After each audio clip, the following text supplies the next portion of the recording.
Kabanata 261. Jiangnan punong himpilan ng lungsod, Yangzhou lungsod, Times Square, ang plaza ay puno ng mga bulaklak at wreaths.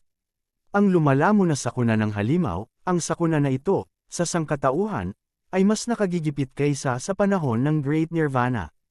Gayunpaman, sa sakripisyo ng 8 pinakamalakas na mandirigma sa mundo, ang sangkatauhan ay nakaligtas sa kalamidad na ito. Sa gitna nila, si Hong at Thunder God ay nasa malalim na pagkakatulog, kahit na naroon pa rin ang kanilang mga heartbeat, ang kanilang brain waves ay tuluyan ng nawala. Masasabing patay na sila. Kusang nag-organisa ng mga aktibidad ang mga punong himpilan ng buong mundo sa mga aktibidad upang ipakita ang kanilang pasasalamat at paggalang sa 8 bayani. At ang lungsod ng Yangzhou bilang isa sa 8 bayan ni Luofeng.